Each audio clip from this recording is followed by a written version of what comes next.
All right, welcome back to Daybreak. We're doing news review. My name is Sam Gituko. My name is Nziki Biko. You're just in time for the next part of this conversation. We want to take a look at Rotich's economic survey. But before you do that, there's something you were saying in closing, and I give you just 30 seconds. 30 seconds in this sense, that I think that Ichungwa's of opposition with Raila's role, either perceived or real in government, is really unhelpful.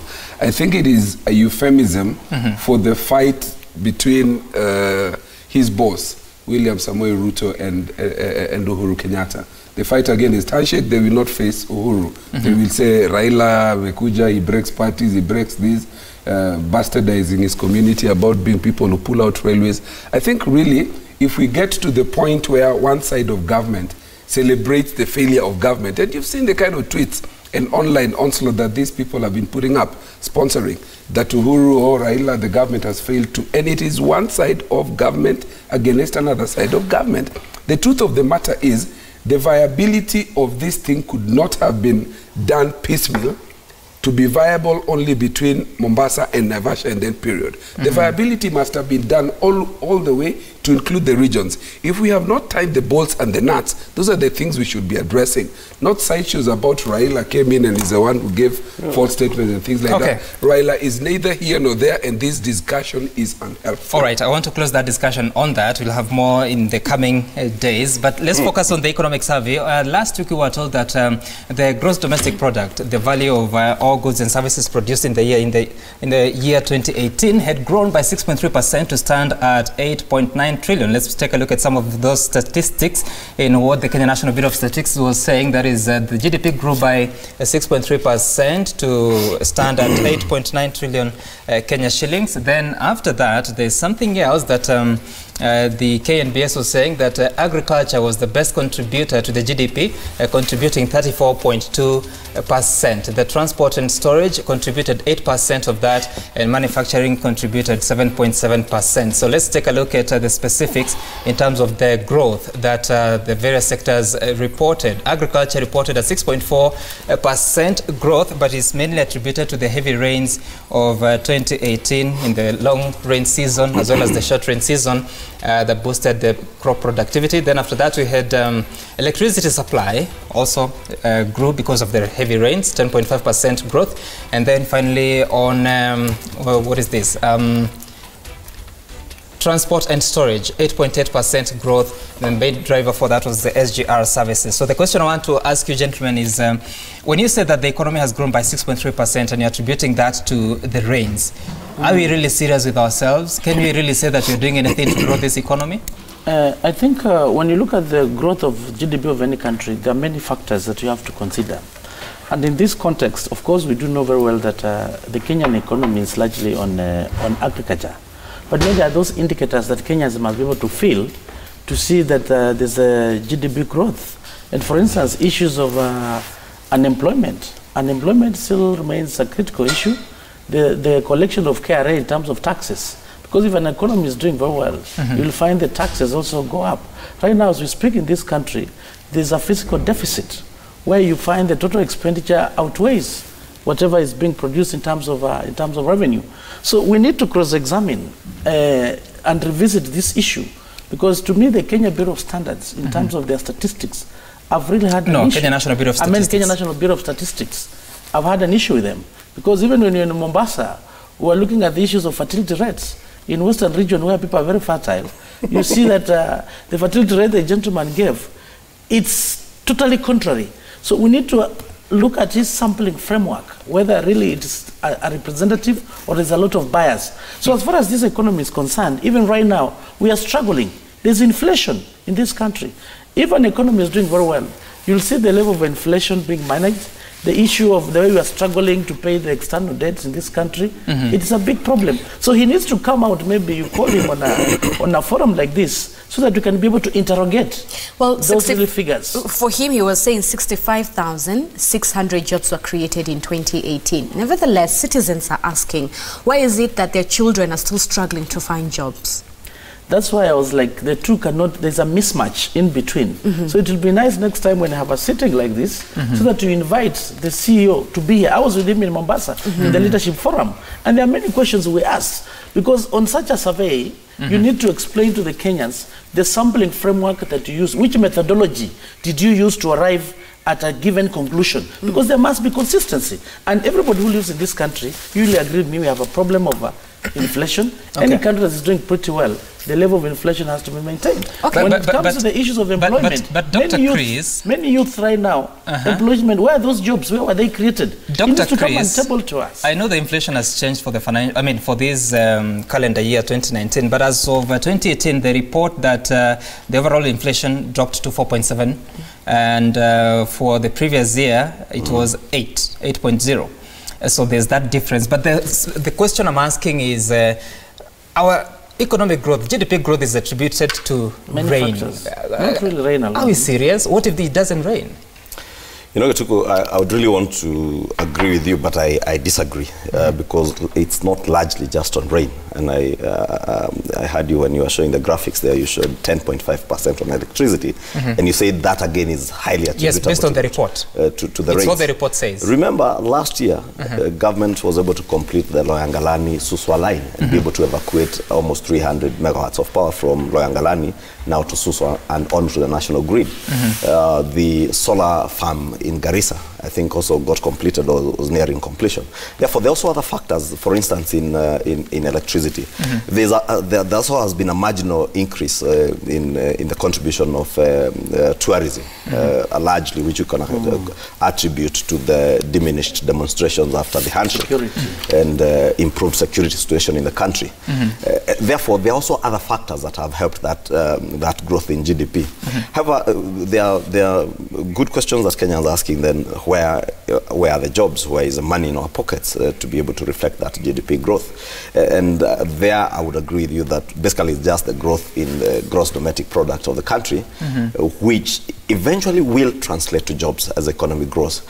But we must look at targeted growth in growth areas that would be able to create more jobs for Kenyans. For instance, it's rather unfortunate that manufacturing, being one of the big four agendas in this country, its share of GDP growth actually dropped from 8% to the 7.7% you are seeing. While as we have been saying that the target should be to move it from 8% to about 15%. Therefore, if we had more concerted efforts towards investment in manufacturing, then we would be able to be seeing a translation of that into real jobs. Whether or not there were 65,000 jobs and so many Kenyans are still unemployed. 65,000 were formal. Formal jobs. And I wanted to tell you, remember the output of people who are joining the job market every year. I think is close to 1 million young Kenyans joining the job market every year. And that's what I'm saying, we must in a very targeted way, look at areas such as manufacturing that are able to absorb a lot more people into the job market and not focus Are you convinced you're taking the right steps towards that?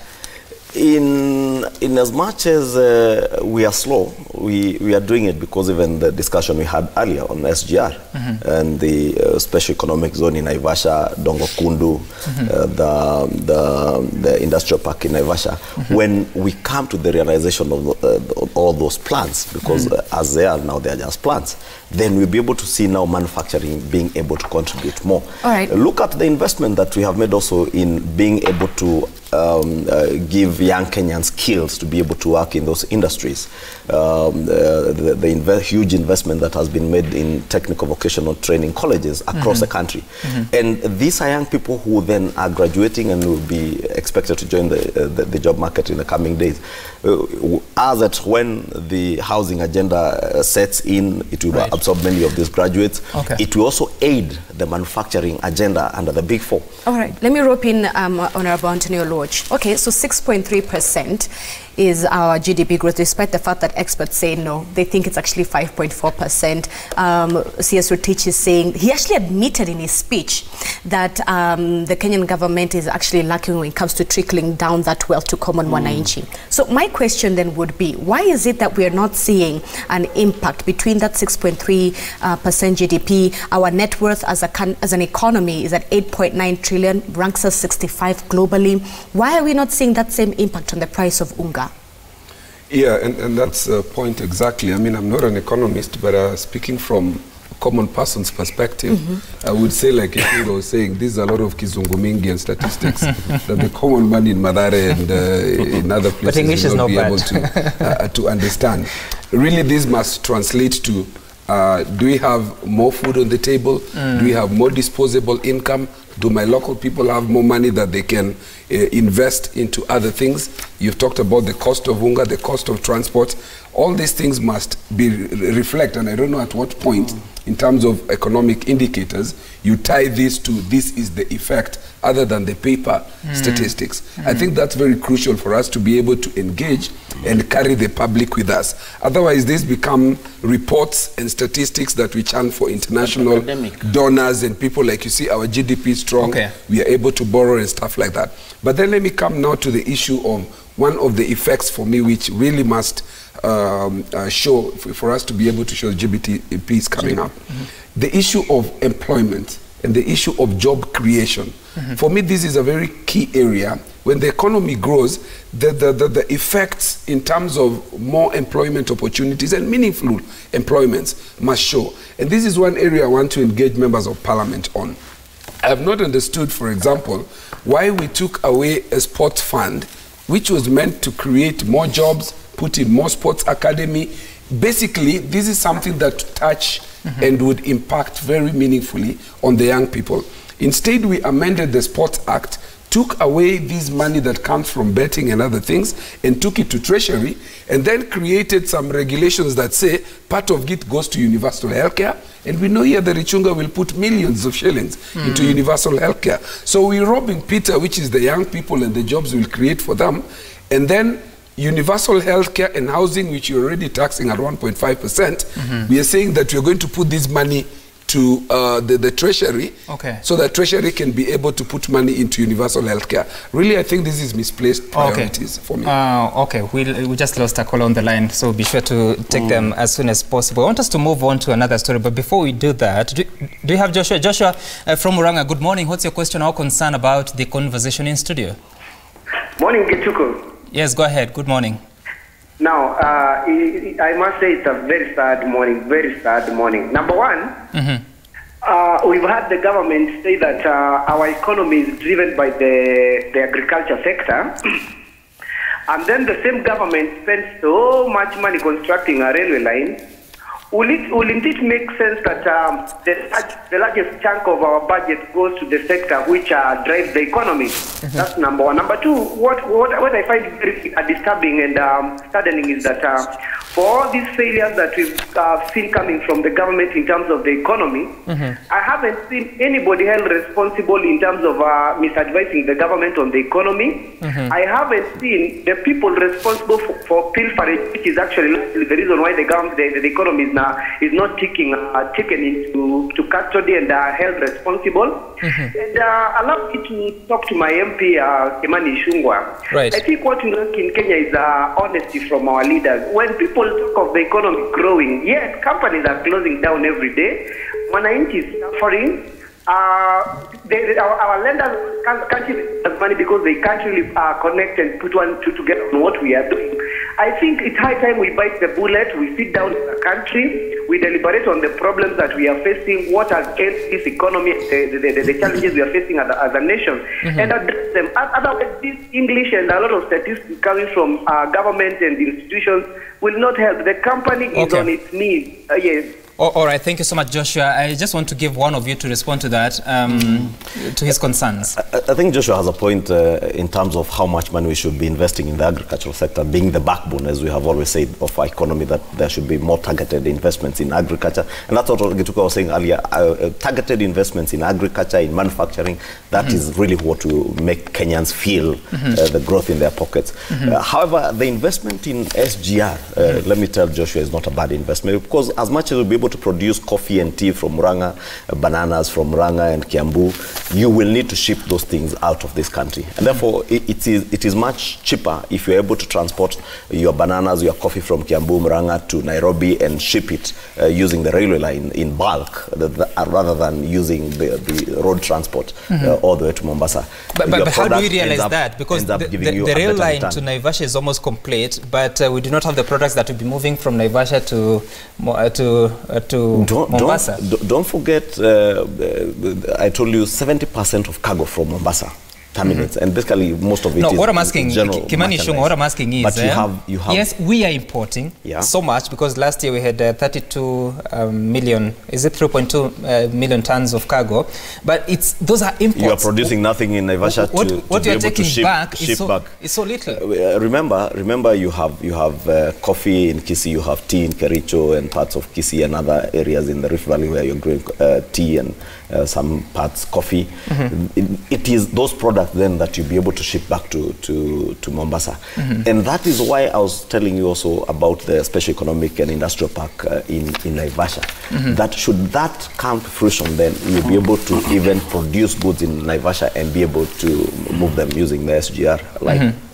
I think I was the next. Okay, go first then. Now, the issue is, I want Joshua to know that transport is very critical in any economy. It's actually an enabler. And a good country that is doing business, there's transportation of the cargo and the human beings. So in this case, much that I also agree with him, because when you look at the Maputo Declaration, where Kenya is a signatory, it says that 10% of the GDP should be actually allocated to agriculture. And whatever is allocated in this country, in the agriculture sector, which is a drive of this economy, actually is not 10%. 10% of the budget. Yeah, absolutely. It cannot reach anywhere. So really, we also need to see where to put our critical priorities. To an extent is right. But for agriculture, again, when you produce these goods, they need to be transported to the market. And as I said earlier, for instance, when you look at what we were told about China, there's this issue of avocado. In case you're producing avocado and it's going to China, it needs some transportation. How it will go to China to come from the farms. Again, maybe we have the flower farms in Naivasha. They need to be transported to Nairobi for them to go to respective areas. So transport plays a very critical role in any economy. By us investing in SGR, which is actually cheaper when it comes to transportation of raw materials, I think is a wonderful idea. For example, fertilizer, for instance, which is critical in agriculture. And we know in this country we don't produce fertilizer. We import, it comes. It's a heavy cargo. So when it comes through SGR, there's even limited destruction on our roads so that it comes to the railway line. Gentlemen, perhaps my last question would be on this specific conversation is the fact that there's this number, 3.8 billion Kenyan shillings was recovered by the EACC in terms of public assets when it comes to corruption money in the year 2017-2018. The previous year, that number stood at about 256 million. Honorable Kimani, where is this money? Should it not be churned back into sparking growth into the economy? 3.8 billion public assets. I was actually going to ask you the same question. Well, you're the one who's the machinery in this seat. Where is this money? Should it not go back into the economy? I can tell you I've not seen the money. I'm yet to see the money in terms of actual recoveries. But I think what the EACC reported on is basically what maybe they have frozen, what they have attached, but is yet to come back. Some time back, I think the year before, we were told of some money, I think from Swiss banks or something. That still is in the works. And I think that is a challenge in the fight against graft. And I think a lot of us, members of parliament, have spoken to it, that we must see real, tangible benefits in this fight by being able to recover. Gituku here covered the Public Investments Committee in the 11th Parliament. Remember the case of the National Youth Enterprise Fund. That was a very simple close and shut case, where people had pilfered almost 180 million Kenya shillings and were able to pinpoint where is this money which accounts this money is still being held in, what assets have been procured, and probably it would challenge you to follow up the story today and see how much of that has been recovered. That was not money in Swiss banks, it was money in Kenyan banks. All right, Honorable Rotich, you wanted to say something about... on this issue, and maybe they've been in Parliament longer than I have, is that we need some kind of legislation to try and bridge this gap, because I don't know if between on the war against corruption and what we recover, is there an assets inventory where we say every year we shall publish that in the last financial year, our budget is this, and the gap has partly been filled by money, X amount of money that we got from corruption. Otherwise, it's just chasing wind. But then the larger question for me, we were talking about economic indicators, and I indicated earlier, we need to bring into the debate tangible things to the common mwananchi. The second issue for me, which we need to bring into this debate, we've talked about economic indicators and drivers, but what are those things or indicators that impede growth in GDP? And I think for me is a question of corruption. So when you're talking about these facts and figures and statistics, GDP grew. What is the flip side of what stands in the way of GDP and the growth? And I think for me that's a question or issues about corruption. One issue which I want to ask, and maybe for another day, and Ichungwa is here, why, for example, things like that are under investigation, like certain dams that have been investigated, we hear now that Treasury went and paid under Article 103 monies to 2283, money to people who are already being investigated. I mean, these are questions that we need, and a payment under this article is payment you get prior to approval, then you come and approve. And this is already something actively in the process of investigation. I think these are some of the things we need to... Let me just make a quick one on that, because it's a matter... In 30 seconds each of it, because we need to close. I was going to say it's a matter that will be before the Committee on Budget and Appropriations, and of course we will do a report to the House. And I think there are legitimate questions that Kenyans are asking, and even members of Parliament are asking, and maybe we'll be able to answer that. And not just the dams, Anthony, even things that touch on the media. Things to do with the government advertising agency, an agency that was still under investigations for loss, I think, of close to 2 billion shillings. There are people in court. So besides issues that are under investigation, even issues that people have already been charged in court that are still under investigation to do with the government advertising agency. We've seen some 700 and something million being paid out, but the issues that are alive, and we'll be discussing them. I gave him 30 seconds, and I'll give you 20 so that Thank you. I think the issue of governance here is very critical. Right now in Parliament, there's this public participation when it comes to budget, and Ichungwa being the chair, how I wish that next time when they're doing the visits, they should visit those respective projects and be able to see what status are they. Because last time when in Mombasa we were told a project is reported on the paper to be 90% completion, but when you go on the ground, it's only 10%. And as Honorable Lodge clearly puts it, payment has already been done. There's no even certified completion certificates. So it is an issue of corruption. When you look at one of the critical functions of ESCC is asset recovery. They keep reporting that we've recovered ABCD. Where is that money? Maybe it's being recovered and it's being channeled in people's pockets. This is something we need to look into and look at the issue of mapping. Ahmad from Mombasa is saying that my spending ability is very low. Our banks can hardly lend, and if they do, interest are skyward. I think it means they're high.